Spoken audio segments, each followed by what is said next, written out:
Bayangkan jika seseorang yang kita kenal mulai batuk tak berhenti, merasa lelah tanpa alasan yang jelas, atau bahkan kehilangan berat badan secara drastis. Mungkin kita berpikir itu hanya flu biasa, namun kenyataannya, bisa jadi itu adalah gejala dari tuberkulosis. Yuk, simak selengkapnya. Tuberkulosis, atau yang lebih dikenal sebagai TBC, adalah penyakit menular yang disebabkan oleh bakteri bernama Mycobacterium tuberculosis. Bakteri ini biasanya menyerang paru-paru.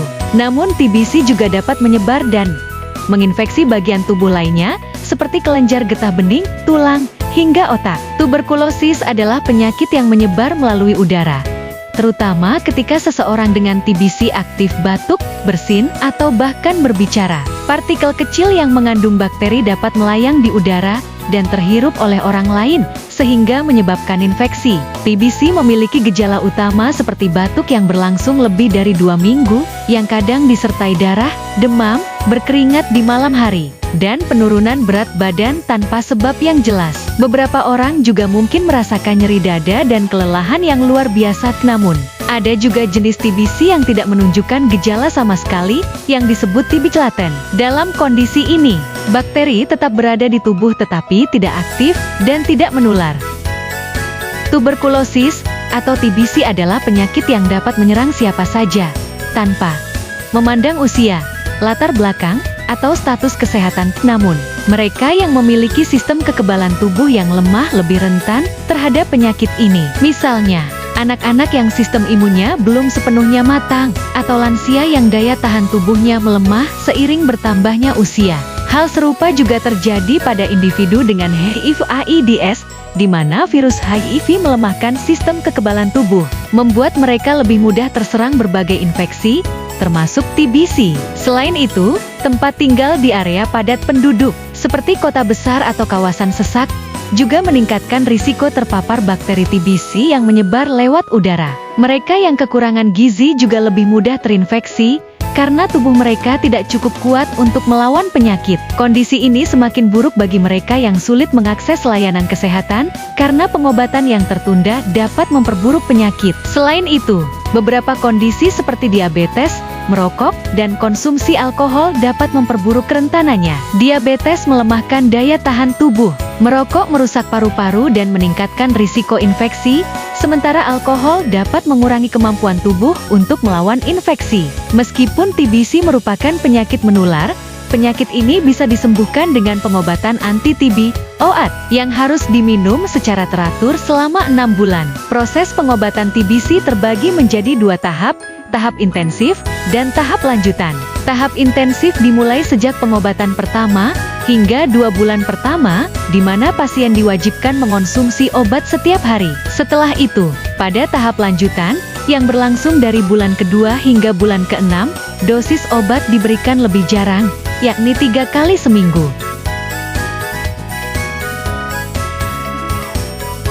Menurut Global TB Report 2023, Indonesia menempati posisi kedua setelah India dalam jumlah kasus TBC, dengan sekitar 1.060.000 kasus baru setiap tahunnya.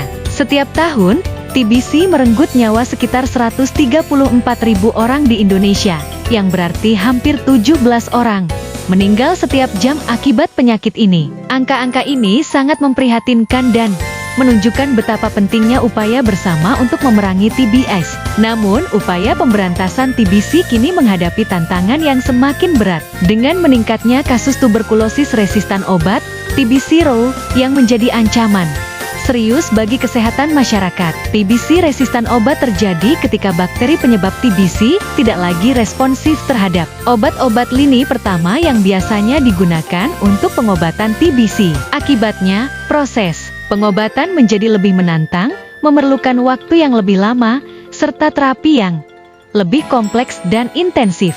Gejala TBC RO umumnya serupa dengan gejala TBC biasa, namun bakteri penyebabnya sudah kebal terhadap obat-obat yang biasa digunakan untuk pengobatan. Beberapa gejala utama TBC RO antara lain: 1. Batuk yang terus-menerus, baik disertai dahak maupun tanpa dahak.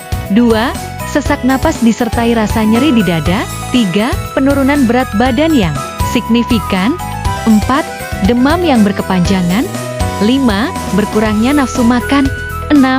Pada anak-anak, biasanya mereka terlihat lesu dan kurang semangat untuk bermain. Serta 7.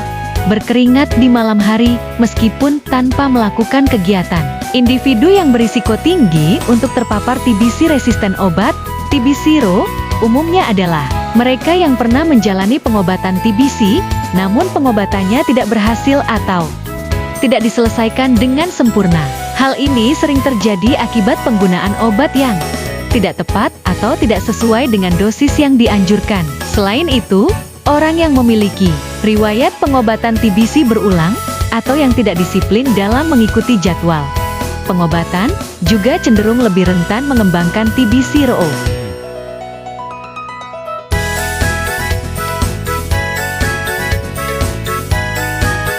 Berdasarkan kepekatan obat, TBC resisten obat terbagi menjadi 5, yaitu 1. Monoresisten, TBC yang kebal terhadap satu obat OAT lini pertama. 2. Poliresisten, resistansi terhadap lebih dari satu OAT lini pertama selain isoniazid dan rifampicin secara bersamaan. 3. TBC MDR, multidrug resistan, TBC yang kebal terhadap minimal 2 obat utama lini pertama, yaitu rifampicin dan isoniazid secara bersama-sama atau disertai resisten terhadap OAT lini pertama lainnya, seperti etambutol, streptomycin, dan pyrazinamide. 4. TBC XDR, extensively drug resistant, TBC yang kebal terhadap OAT lini kedua, yaitu golongan fluoroquinolone dan setidaknya satu OAT lini kedua suntikan seperti kanamycin, amikacin, atau capreomycin.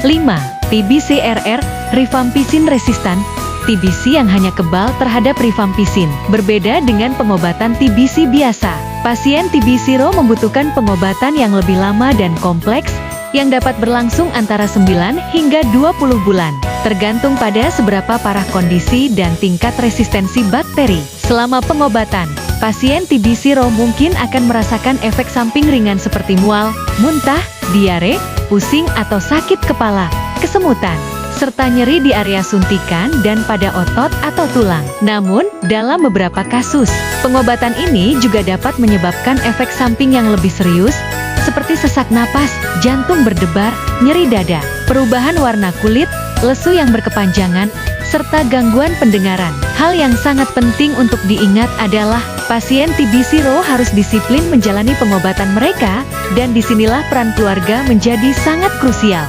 Keluarga dapat berperan sebagai pengawas minum obat, PMO, yang mendampingi pasien sepanjang proses pengobatan. Peran keluarga dalam hal ini mencangkup beberapa hal yang sangat penting, seperti 1. Memberikan dukungan emosional, agar pasien termotivasi. 2. Mengawasi jadwal pengobatan. 3. Menciptakan lingkungan rumah yang bersih dan sehat. 4. Mendampingi pasien saat kunjungan medis. 5. Memperhatikan kesehatan mental pasien karena pengobatan yang panjang bisa menimbulkan stres atau kecemasan. Serta 6. Memberikan dukungan sehari-hari untuk memastikan pengobatan berjalan dengan lancar. Sebagai bagian dari upaya pemberantasan tuberkulosis, TBC, ada beberapa langkah penting yang perlu diperhatikan jika kamu terdiagnosis positif TBC. Di antaranya, 1. Rutin mengkonsumsi obat sesuai anjuran hingga sembuh total. 2. Menutup mulut saat batuk dan bersin untuk mencegah penyebaran kuman. 3. Membuang dahak atau ludah pada tempat yang benar. 4. Memakai masker saat keluar rumah untuk melindungi orang lain. 5. Menghindari kebiasaan merokok. 6. Menjaga kualitas ventilasi udara di dalam ruangan. Dan 7. Menerapkan pola hidup sehat dengan mengonsumsi makanan bergizi, berolahraga secara teratur, dan menghindari rokok. Berikut adalah beberapa upaya yang dapat kita lakukan untuk mencegah terjadinya tuberkulosis resistan obat. Pertama, pastikan untuk menjalani pengobatan TBC dengan tepat, yaitu dengan rutin minum obat hingga benar-benar sembuh dan mengikuti seluruh rangkaian pengobatan sesuai anjuran dokter. Jangan menghentikan obat atau mengurangi dosis tanpa persetujuan medis. Untuk mencegah penularan, selalu tutup mulut saat batuk dan bersin, serta gunakan masker saat berada di luar rumah. Jangan lupa untuk membuang dahak atau ludah di tempat yang benar, agar tidak menularkan kuman kepada orang lain. Menjaga kualitas ventilasi udara di rumah juga sangat penting. Pastikan ruangan memiliki sirkulasi udara yang baik, agar udara segar menggantikan udara yang tercemar. Selain itu, gaya hidup sehat seperti mengonsumsi makanan bergizi, berolahraga secara teratur, dan menghindari merokok akan membantu memperkuat daya tahan tubuh. Bagi mereka yang berisiko tinggi, menjalani terapi pencegahan tuberkulosis, TBC, juga sangat disarankan untuk mengurangi kemungkinan terinfeksi TBC. Untuk mencegah infeksi sejak dini, pastikan bayi mendapatkan imunisasi BCG, Bacillus, Calmette Guerin. Dengan langkah-langkah ini, kita dapat bersama-sama mencegah penyebaran TBC dan TB0, serta menjaga kesehatan kita dan orang di sekitar kita.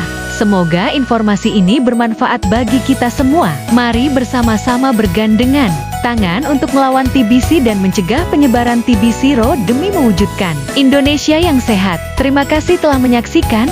Sampai jumpa di video berikutnya.